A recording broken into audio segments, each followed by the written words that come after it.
Milionário obriga garoto mendigo a cantar para zombar dele, mas se arrepende com o resultado. A madrugada em São Paulo não perdoa ninguém. O frio cortante de julho descia pelas ruas do centro como uma navalha, e para Mateus, de 12 anos, aquela temperatura gelada era mais que desconforto, era uma ameaça real à vida de sua irmã caçula.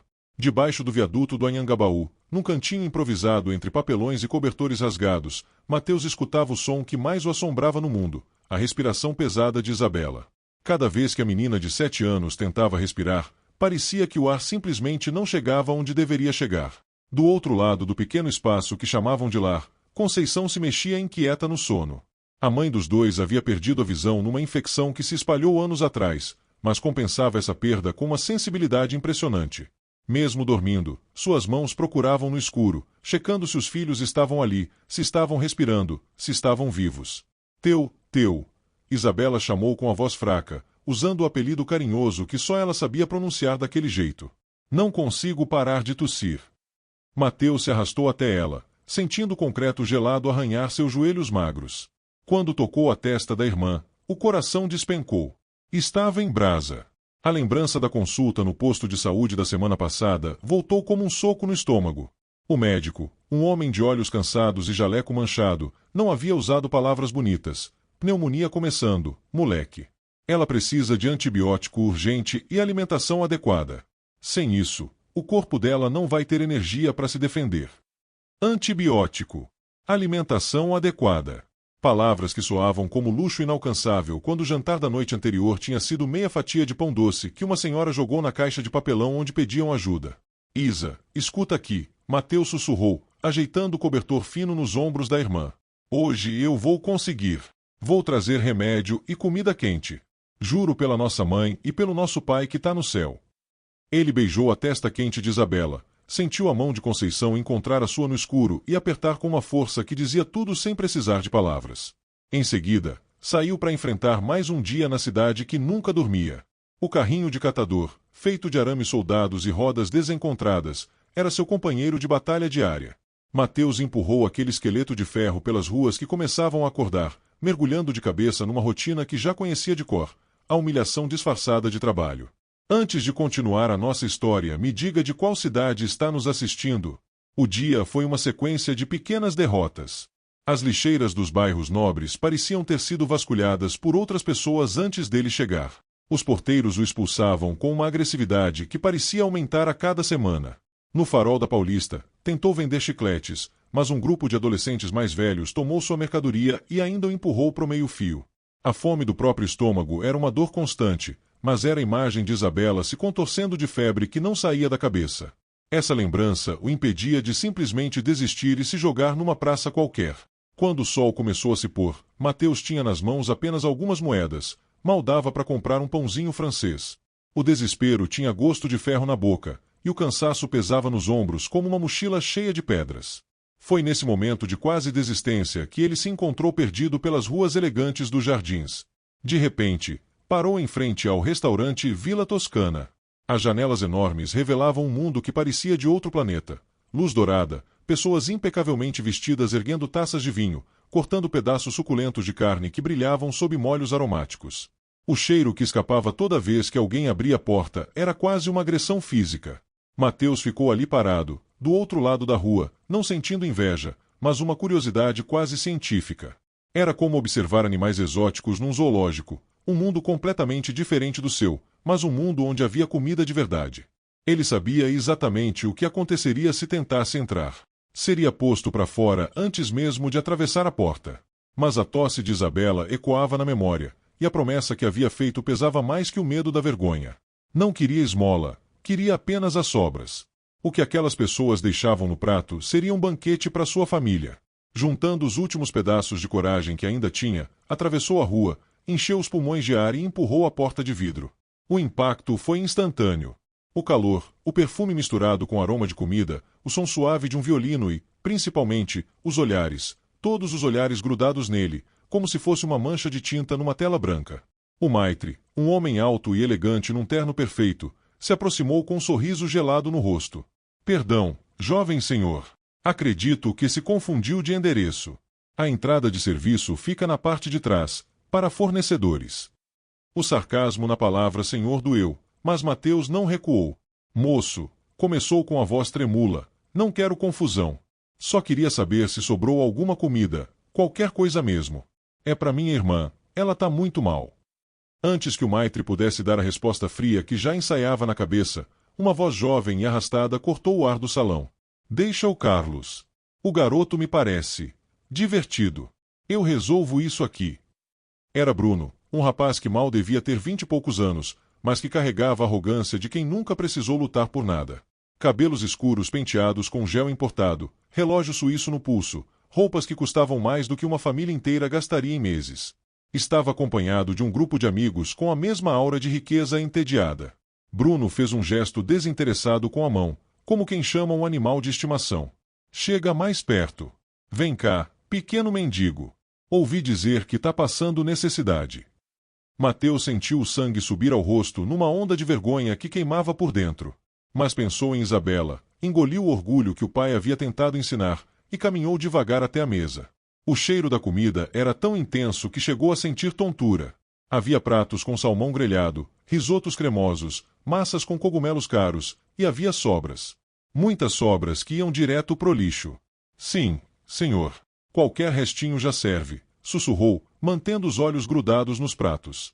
Bruno sorriu, um sorriso que não chegava aos olhos frios. Pessoal, que tal um showzinho particular para animar nossa noite? Este aqui tem cara de artista de rua. Os amigos riram baixo, cúmplices da crueldade que estava por vir. Sabe, garoto, eu sou empresário. Gosto de negócios justos. Você quer nossa comida? Vai ter que nos dar algo em troca. Bruno se recostou na cadeira, saboreando cada segundo do poder que sentia. Te vi cantarolando lá fora. Canta pra gente aqui, agora. Canta pelo seu jantar. Se sua apresentação for convincente, talvez eu te dê as sobras do meu salmão. A humilhação era pública, calculada, pensada para entreter aquele grupo de ricos entediados. Um silêncio pesado caiu sobre o restaurante. As outras mesas, que antes fingiam não ver, agora se viraram para assistir ao espetáculo cruel. O coração de Mateus virou gelo dentro do peito. A raiva e a vergonha quase o sufocaram. Ele queria explodir, virar as costas, mandar todo mundo se ferrar e sair daquele lugar maldito. A dignidade que o pai havia tentado plantar em seu coração exigia exatamente isso. Mas então a tosse de Isabela voltou à sua mente como um eco doloroso. Viu o rosto preocupado de Conceição tateando no escuro, procurando pelos filhos. E soube que não tinha escolha. Seu orgulho não salvaria a vida da irmã nem compraria os remédios de que ela precisava. Com um movimento quase imperceptível, acenou com a cabeça. Perfeito! Exclamou Bruno, batendo palmas teatralmente. Agora nos entretenha. Cante algo bem dramático que combine com essa sua aparência deplorável. Mateus fechou os olhos. Expulsou de sua mente o salão luxuoso, os rostos zombeteiros, o cheiro tentador da comida.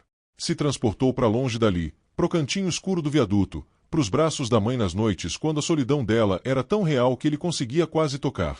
E cantou a única música que o pai havia lhe ensinado antes de partir, uma velha canção sertaneja sobre um bem-te-vi que perdeu seu ninho numa enchente e cantava pro céu, perguntando se suas penas poderiam virar estrelas para iluminar o caminho de volta para casa. Respirou fundo, o ar parecendo vir não dos pulmões, mas de um lugar bem mais profundo da alma. E abriu a boca. A voz que saiu não era de um menino de rua assustado, era a voz de uma alma velha, pura, cristalina e carregada de uma dor tão verdadeira que o restaurante inteiro prendeu a respiração. Não havia técnica nem aula de canto, havia apenas verdade crua. Cada nota era uma gota de chuva, cada palavra ecoava como um grito de saudade. Cantava de olhos fechados, o corpo magro balançando devagar, as mãos pequenas fechadas em punho, como se segurassem toda a dor do mundo. Sua voz sem acompanhamento voou pelo salão, passou pelas mesas de salmão e vinho importado, e tocou em algo que aquelas pessoas tinham esquecido fazia tempo, o próprio coração. Numa mesa discreta no canto, seu Antônio parou com o garfo no meio do caminho até a boca. Era um homem que respirava música, um apaixonado pelas artes, um viúvo cuja solidão era sua companheira mais fiel. Tinha observado a cena com nojo crescente da arrogância de Bruno, mas quando o menino começou a cantar, todo o resto desapareceu. Naquela voz, Antônio não ouviu apenas uma canção, ouviu a história da própria vida, a perda da esposa, a solidão dos jantares solitários, a busca por um lar que nunca mais encontraria. A voz daquele garoto era o som da própria alma dele. A música terminou, a última nota pairando no ar como uma lágrima de cristal antes de se dissolver no silêncio. Um silêncio absoluto, profundo, quase sagrado. Ninguém se mexia. Mateus abriu os olhos, voltando à realidade cruel. Olhou para Bruno esperando o deboche de sempre, mas o rosto do playboy estava pálido, boca entreaberta, totalmente desconcertado. Os amigos dele olhavam para o menino com uma expressão de puro espanto. Foi quando o silêncio foi quebrado por uma palma. Devagar, deliberada, forte. Vinha da mesa do canto. Seu Antônio estava de pé, os olhos cheios de lágrimas que não fazia questão de esconder, aplaudindo sozinho. Aquela palma solitária foi a permissão que os outros precisavam. Um por um, os clientes do Vila Toscana se levantaram das cadeiras e começaram a bater palmas. Primeiro contido, depois com emoção crescente, até que o salão inteiro estava de pé numa ovação ensurdecedora. Não aplaudiam um artista, aplaudiam uma alma. Antônio caminhou por entre as mesas, um homem de cabelos grisalhos e elegância natural, e parou na frente de Mateus. Se ajoelhou no chão de mármore e olhou direto nos olhos do garoto. Meu filho, disse com a voz embargada, já paguei fortunas para ouvir os maiores cantores do mundo. Nenhum deles jamais me tocou como você acabou de fazer. Qual o seu nome? Mateus, sussurrou ainda atordoado. Mateus, repetiu Antônio como se saboreasse cada letra. O que você fez esta noite não foi cantar pelo seu jantar. Você alimentou nossa alma, e por isso temos uma dívida com você.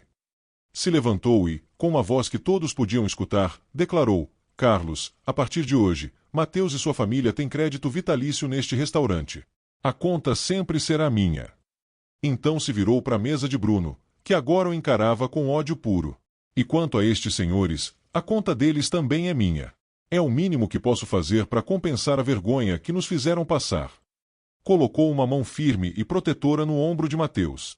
Agora vamos conversar direito, e você vai me contar tudo sobre sua mãe e sua irmã. Tenho a sensação de que sua vida, e talvez a minha, acabou de mudar para sempre. O eco dos aplausos ainda pairava no ar do Vila Toscana, mas para Mateus o mundo havia virado um túnel silencioso. Só conseguia enxergar o rosto do senhor de cabelos grisalhos ajoelhado à sua frente, cujos olhos o olhavam não com pena, mas com um tipo de reconhecimento reverente, como se visse algo que há muito tempo estava perdido. As palavras dele, você nos deu um presente, eram tão estranhas, tão contrárias a tudo que a vida havia lhe ensinado, que seu cérebro de 12 anos não conseguia processar direito. Carlos, chamou seu Antônio, se levantando e limpando discretamente a poeira do joelho. Por favor, uma mesa para dois, para mim e meu convidado de honra. O maitre, que antes era uma muralha de desprezo, agora se curvava numa reverência quase cômica. Imediatamente, senhor Antônio. A melhor mesa, é claro. Enquanto era guiado por entre as mesas, sob olhares agora curiosos e admirados dos outros clientes, Mateus vislumbrou Bruno. O playboy, que momentos antes era o centro das atenções, agora estava isolado na própria mesa, afundado na humilhação. Os amigos o olhavam com expressão nova, uma mistura de espanto e certo distanciamento.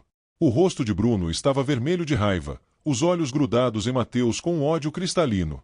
Foi um olhar que durou só um segundo, mas que prometia guerra. Seu Antônio fez Mateus se sentar na mesa preferida dele, num canto discreto com sofá de veludo vermelho. Você deve estar morrendo de fome, disse com uma gentileza que deixava Mateus ainda mais desarmado. Nem olhou o cardápio, apenas falou para o garçom: traga, por favor, uma sopa de legumes bem quentinha com pedacinhos de frango, um pão fresquinho e um copo de leite morno para começar. Ele sabia. Sabia que um estômago vazio não aguentaria a comida pesada e rica do resto do cardápio. Sabia que o menino precisava de conforto, de calor, não de um banquete. Esse pequeno detalhe, essa compreensão silenciosa, foi o que começou a quebrar as defesas de Mateus. A sopa chegou numa tigela de porcelana branca, fumegando, cheirando a lar de verdade. Mateus, cujas mãos estavam acostumadas a segurar latinhas amassadas, agora segurava uma colher de prata pesada. Comeu. A primeira colherada foi uma explosão de calor e sabor que desceu pela garganta, aquecendo o vazio no peito. Comeu devagar, com medo de que se comesse rápido demais, o sonho acabaria. Antônio não apressou, apenas ficou ali observando, um pequeno sorriso nos lábios. Quando Mateus terminou a sopa, o senhor se inclinou um pouco para frente. Mateus, disse com voz suave, uma voz como a sua não nasce só do talento. Ela nasce de uma história, de uma vida vivida. Se você me permitir, e só se sentir à vontade, gostaria de ouvir a sua. Talvez tenha sido a sopa quente, talvez a gentileza nos olhos do velho, ou talvez apenas o cansaço de ser forte por tanto tempo. Mas Mateus falou. Contou tudo com a simplicidade de criança, pintou o quadro da própria vida. Falou da mãe, Conceição, como os olhos dela, antes brilhantes, foram se apagando aos poucos por uma infecção que os médicos do posto nunca souberam explicar direito, até restar só escuridão. Mas explicou. A mãe enxergava com as mãos e com o coração. Contou como ela o ensinou a ter dignidade, mesmo quando não tinham nenhum pão. E falou de Isabela. Sua pequena Isabela, de 7 anos. Falou da tosse que piorava com o frio da madrugada, do chiado no peito, da febre que a deixava molinha e sem vontade de brincar. Contou sobre o diagnóstico de pneumonia no posto e sobre as receitas de antibióticos que guardava no bolso, papéis inúteis, já que não tinha dinheiro para comprar os remédios. Descreveu o cantinho embaixo do viaduto do Anhangabaú, o cheiro de concreto molhado e mofo, o único colchão no chão frio que dividiam os três, a goteira que nos dias de chuva os obrigava a se espremeram num cantinho minúsculo. Não contou a história com autopiedade. Contou como quem descreve o tempo. Era simplesmente sua realidade.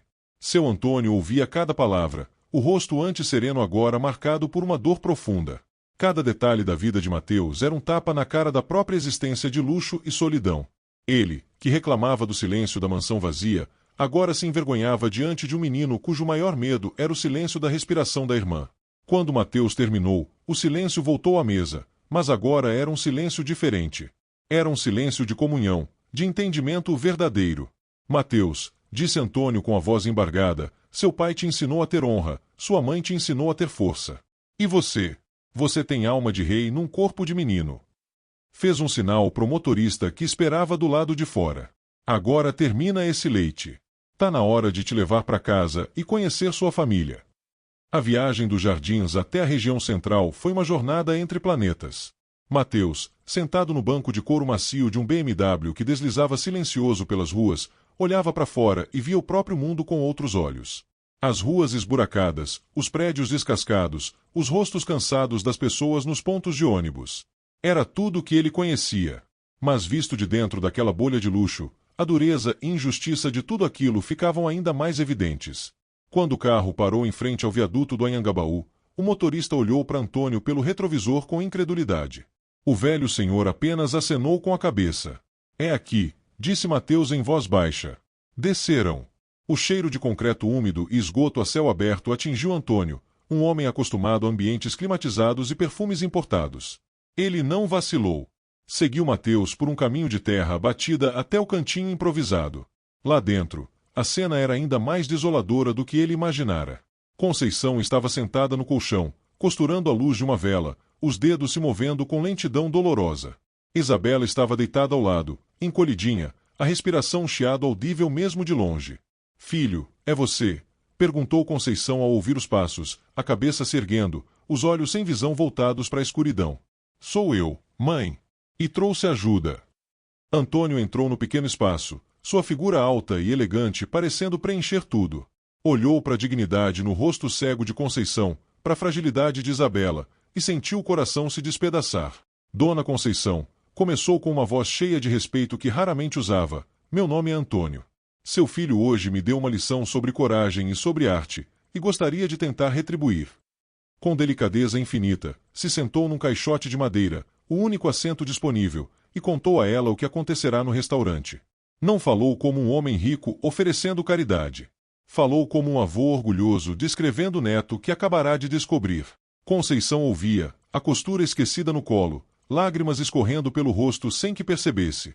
Meu Mateus, sussurrou, ele sempre teve essa luz, mas eu tinha medo que o mundo apagasse. O mundo não vai apagar. Eu não vou permitir, disse Antônio com convicção inabalável.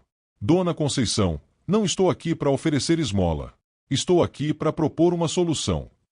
Já contatei o melhor pediatra da cidade. Ele está de prontidão para receber a Isabela. E meu assistente, neste exato momento, está alugando um apartamento para vocês. Simples, mas limpo, seguro, com camas quentes e geladeira cheia. Vocês se mudam hoje. A única coisa que peço em troca é que me permitam fazer parte da vida de vocês, que me deixem ajudar a lapidar o dom do seu filho. Conceição, uma mulher que a vida ensinara a desconfiar de tudo e todos, sentiu o orgulho lutar contra a necessidade desesperada de salvar a filha. Mas então Isabela tossiu novamente, um som fraco e doloroso. E a batalha terminou. O amor de mãe venceu. Senhor, disse com voz embargada, se for pela minha filha, pela saúde dela, eu aceito. E que Deus lhe pague. Deus já me pagou esta noite, Dona Conceição. Me apresentou ao seu filho, respondeu Antônio. Fez uma ligação e, como um general movendo tropas, a operação de resgate começou. Em menos de uma hora, um carro confortável estava na porta e uma equipe de assistentes de Antônio ajudava, com respeito imenso, a empacotar os poucos pertences da família. Algumas roupas, a lata com utensílios de costura de Conceição, o violão quebrado de Mateus. Enquanto isso, em seu apartamento luxuoso na Bela Vista, Bruno quebrava um copo de cristal contra a parede, a fúria o consumindo. A história da noite no Vila Toscana já se espalhara pelos círculos sociais dele. Não era mais o playboy herdeiro temido, era o vilão de uma história comovente, o idiota que fora ofuscado por um menino de rua. Ele não vai se safar com isso, sibilou Bruno pro próprio reflexo no espelho. Nem ele, nem o velho Antônio. Pegou o celular e ligou para um número que só usava em emergências. Preciso de um serviço. Quero que descubra tudo sobre um menino de rua chamado Mateus e a família dele. Cada podridão, cada fraqueza. E quero que use isso para destruir todos eles.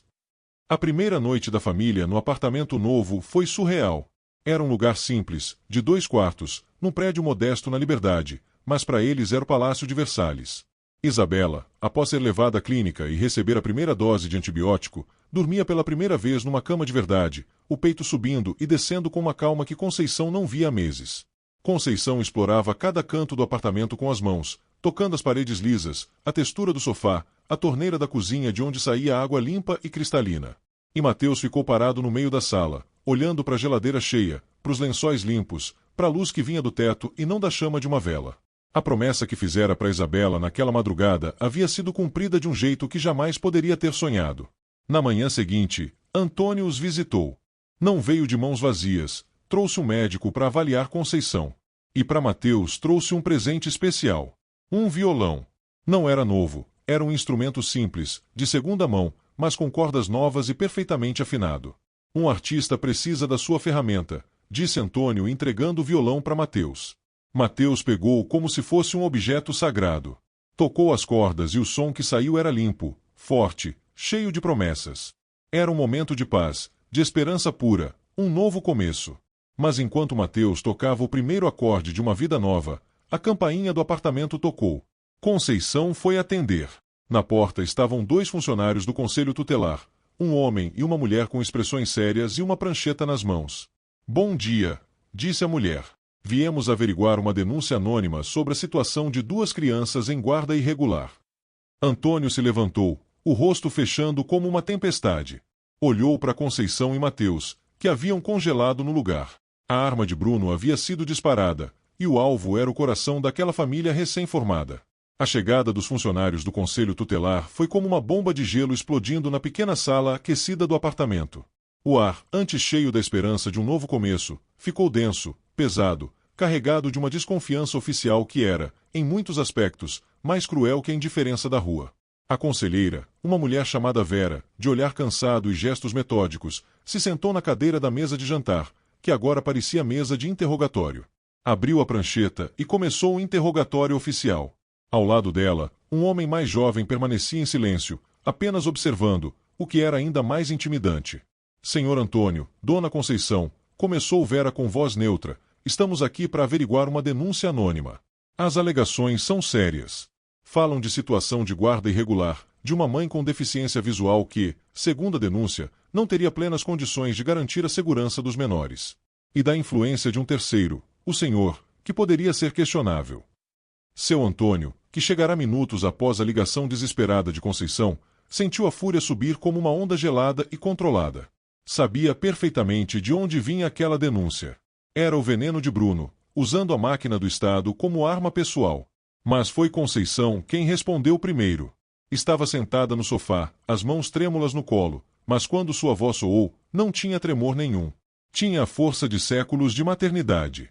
Senhora, disse ela, o rosto cego virado na direção da voz de Vera, eu não enxergo o rosto dos meus filhos com estes olhos que a senhora tem. Eu enxergo com as minhas mãos que sentem a febre deles no meio da madrugada. Enxergo com meus ouvidos que conhecem a diferença entre o choro de fome e o choro de medo. E enxergo com meu coração que nunca, nem por um segundo, nos piores dias na rua, desistiu deles. Minha visão se foi, senhora. Não o meu amor de mãe, nem o meu cuidado. A dignidade na voz de Conceição silenciou a sala inteira. Até a conselheira pareceu tocada por aquelas palavras. Antônio aproveitou o momento, apresentando os fatos com precisão de advogado experiente. Conselheira, esta família até 3 dias atrás vivia em condições subhumanas, ignorada pelo mesmo sistema que agora os questiona. A menina Isabela apontou para a criança que dormia no quarto novo, estava com pneumonia que poderia tê-la matado. Hoje ela está sob cuidados do doutor Mendes, do Hospital Infantil, recebendo medicação correta. O menino Mateus está alimentado, seguro, e será matriculado numa escola na próxima semana. E a dona Conceição terá acompanhamento de uma equipe de saúde para tratar sua condição. Entregou uma pasta com os primeiros relatórios médicos e recibos do aluguel do apartamento. Minha influência questionável tem sido apenas a de prover a eles os direitos básicos que foram negados a vida inteira. Se isso é crime, então me prendam. Vera analisou os documentos com cuidado. Era uma mulher do sistema, acostumada a ver o pior da natureza humana. Via lógica na denúncia. Um milionário, 2 crianças de rua, uma mãe cega. A história era mesmo irregular. Mas também via a realidade ali na frente. Via a geladeira cheia, as camas arrumadas, os remédios sobre a mesa. E via, acima de tudo, o vínculo inegável entre aquelas 3 pessoas. Eu entendo, seu Antônio, disse após um longo silêncio.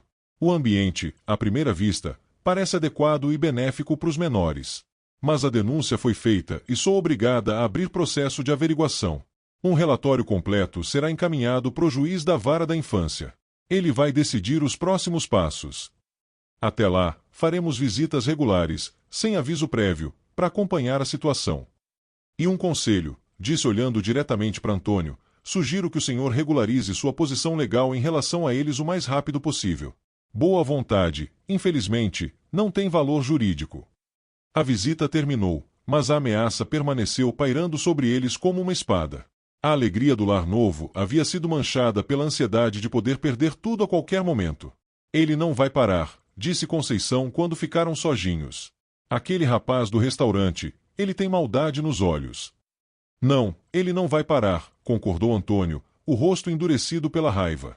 Mas nós também não. Ele quer guerra. Terá uma. Mas vamos lutar no nosso próprio campo de batalha. Naquela mesma tarde, Antônio acionou sua verdadeira tropa de elite, advogados e investigadores particulares, os melhores do país. Não quero apenas nos defender desta acusação ridícula, disse numa reunião em seu escritório. Quero saber tudo sobre Bruno de Almeida. Cada empresa, cada sócio, cada conta bancária, cada segredo. O ódio dele por mim parece desproporcional. Descubram a raiz disso.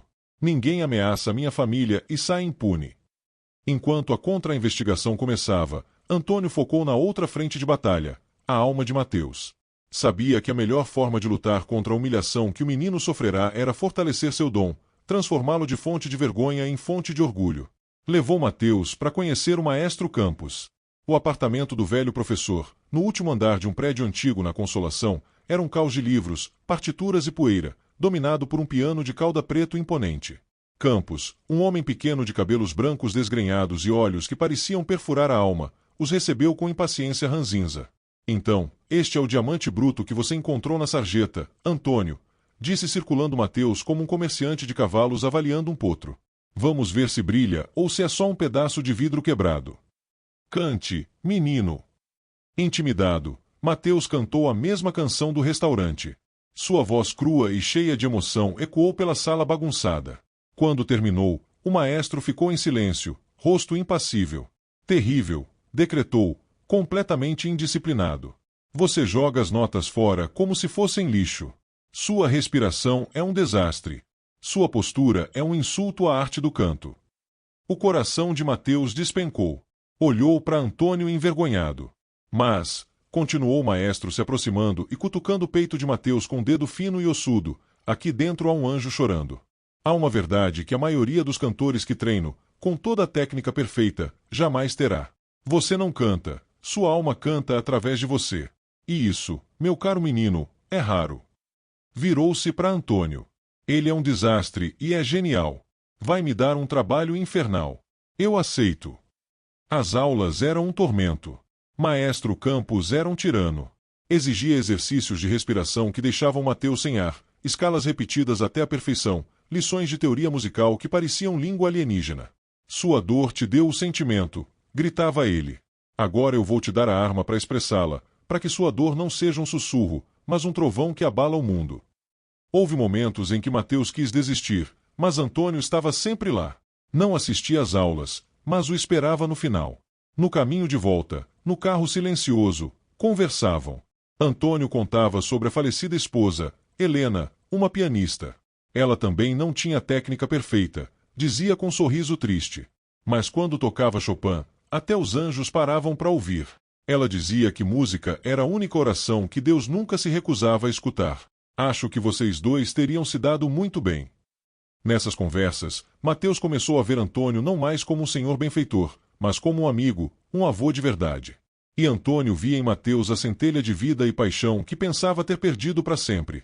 A paz, no entanto, era frágil. Bruno, ao saber que a denúncia não surtira o efeito imediato de remover as crianças, partiu para o segundo ataque, mais sujo e mais público. Pagou uma fortuna a um jornalista de blog de fofoca sensacionalista. A matéria foi publicada numa sexta-feira, calculada para viralizar durante o fim de semana. A manchete era uma facada. O conto do anjo, a farsa do menino de rua que usa mãe cega e irmã doente para enganar milionário solitário. O texto era veneno puro destilado. Bruno havia contratado um jornalista sem escrúpulos para escrever uma matéria repleta de mentiras e meias-verdades. Descrevia Mateus como um golpista mirim, Conceição como uma falsa cega que fingia deficiência, e Isabela como uma criança treinada para aparentar doença. A matéria insinuava que Antônio era um velho solitário sendo manipulado por uma quadrilha familiar de estelionatários mirins. O impacto foi devastador. Em poucas horas, o texto estava sendo compartilhado por milhares de pessoas. Os comentários eram cruéis, cheios de ódio direcionado principalmente a Mateus.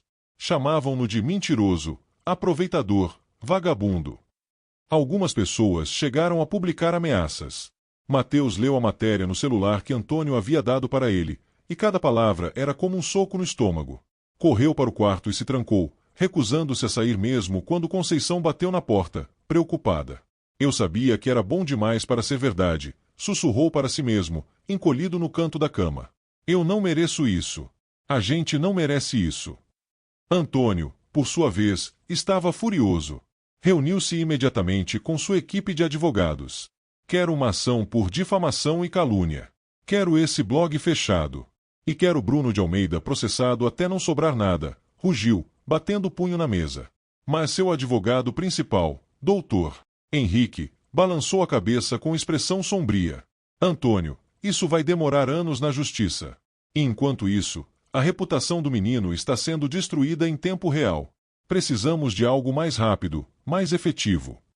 Foi então que Conceição, que havia escutado tudo da sala ao lado, entrou no escritório. Mesmo sem enxergar, ela caminhou com segurança até a mesa e se dirigiu diretamente a Antônio. Seu Antônio, posso falar uma coisa? Claro, Conceição. Fale. Meu menino está sofrendo porque tentaram destruir a verdade dele. Mas a verdade sempre encontra um jeito de brilhar. Se é a voz dele que querem atacar, então é a voz dele que vai nos defender. Antônio franziu o senho, não entendendo completamente. O que está pensando? Há 3 dias ia ter aquele programa de televisão, O Talentos do Brasil, lembra? O senhor disse que o teu estava pronto para se apresentar, mas com essa confusão toda, acabamos esquecendo da inscrição. Os olhos de Antônio se iluminaram. O programa de talentos mais assistido do país, transmitido aos domingos para uma audiência de mais de 30 milhões de pessoas. Conceição, você é um gênio. Antônio imediatamente ligou para o produtor do programa, Marcelo Ribeiro, um velho conhecido dos tempos em que sua esposa Helena ainda era viva e participava de eventos musicais. Marcelo, preciso de um favor grande. Explicou toda a situação. O produtor, inicialmente relutante em se envolver em uma polêmica, mudou completamente de opinião quando Antônio enviou um vídeo de Mateus cantando. Meu Deus, Antônio, esse menino canta como um anjo. Você tem razão, isso não é sobre polêmica. É sobre justiça. E sobre talento real. Posso encaixá-lo como última apresentação do programa de amanhã. Será um quadro especial, a verdade por trás da música. Mas ele tem que estar preparado. Não será fácil.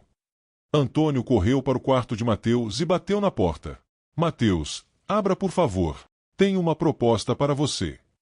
Não quero falar com ninguém, veio a resposta abafada. É sobre usar sua voz para contar sua verdade para o Brasil inteiro. Você topa? Silêncio. Depois, lentamente, a porta se abriu. No domingo à noite, o estúdio do Talentos do Brasil estava lotado.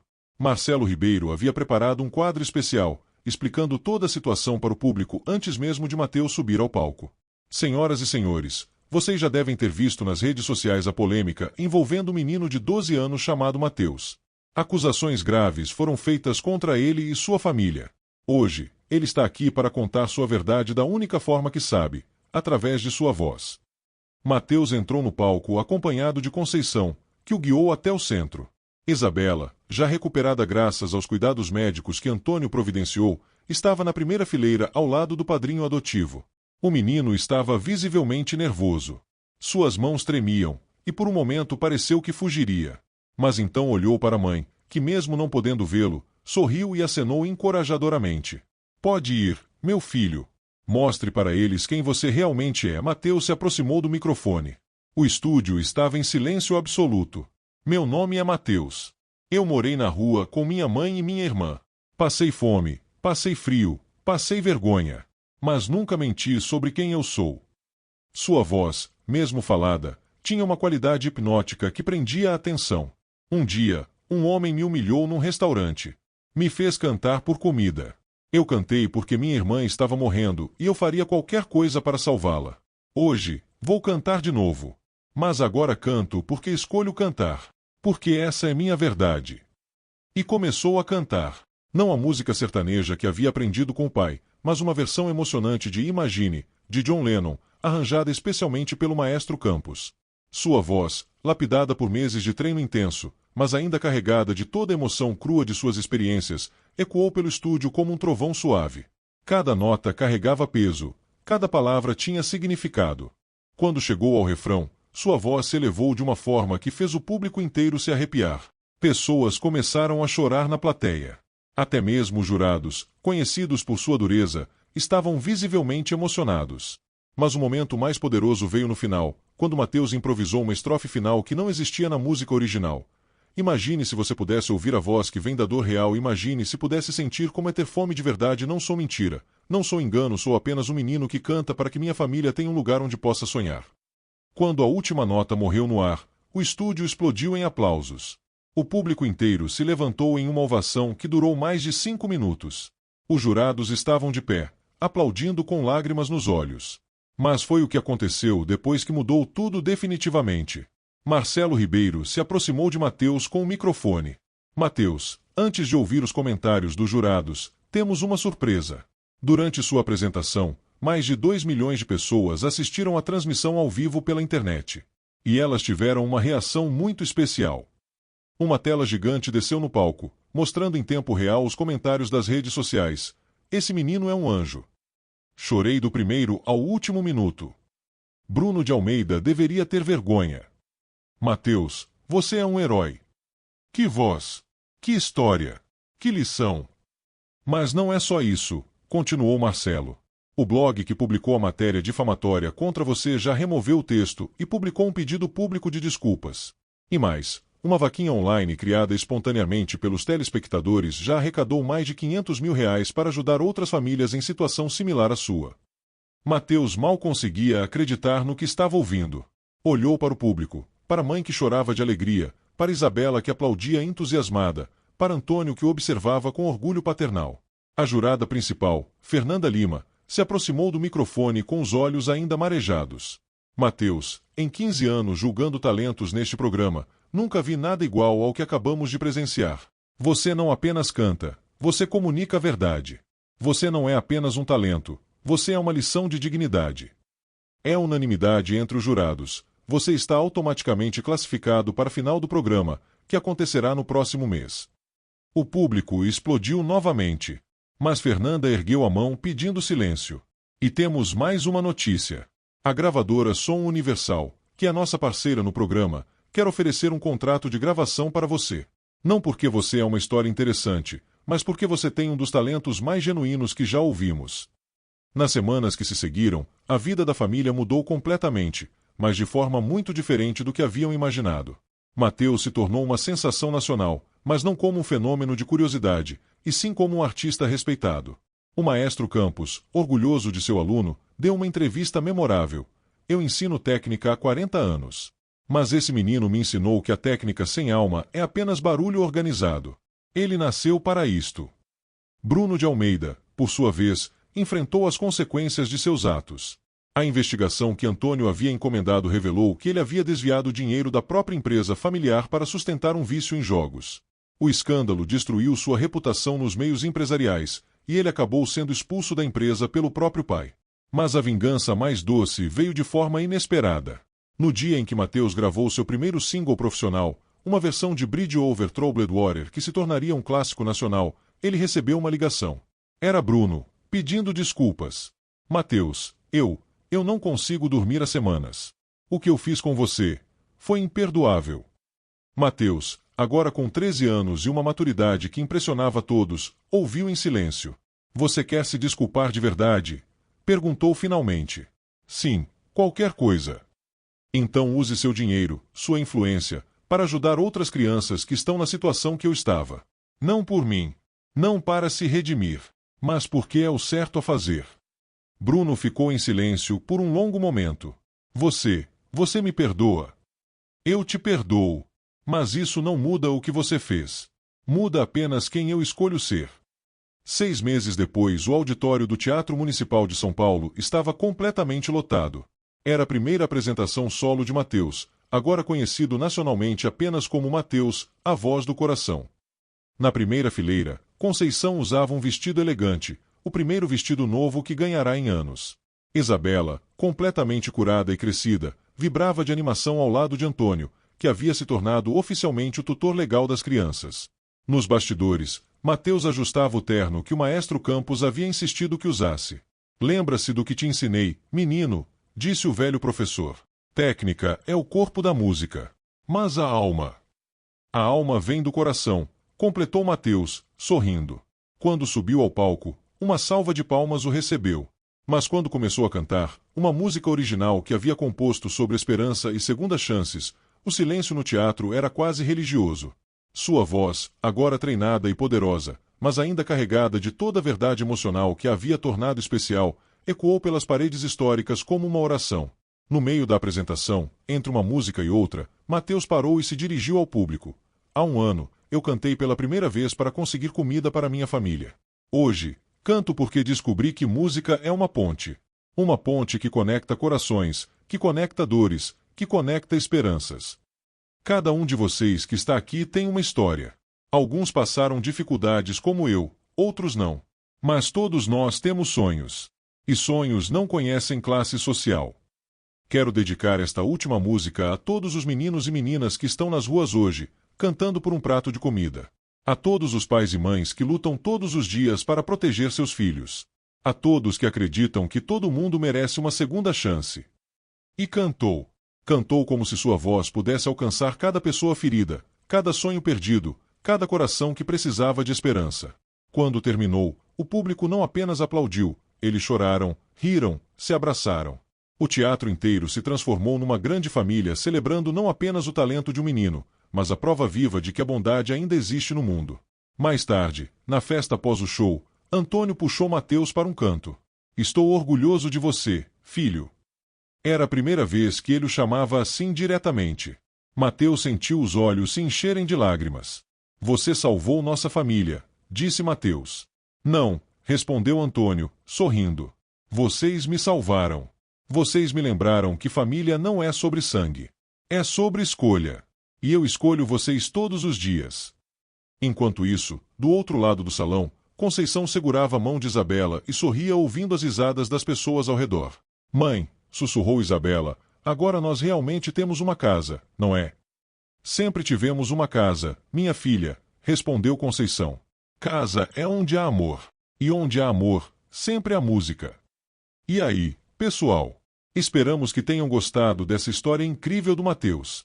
Uma história que mostra que não importa de onde você vem, se você tem um sonho e luta por ele, tudo é possível. Se vocês ficaram emocionados como a gente, não esqueçam de deixar aquele like maroto no vídeo. Compartilhem com os amigos e familiares, porque histórias assim precisam ser espalhadas pelo mundo. E claro, se ainda não são inscritos no canal, cliquem no botão de inscrever-se e ativem o sininho das notificações para não perderem nenhuma história nova. Nos comentários, contem pra gente qual foi a parte da história que mais emocionou vocês. E que lição o Mateus ensinou para vocês. Um grande abraço da família do canal, e até a próxima história.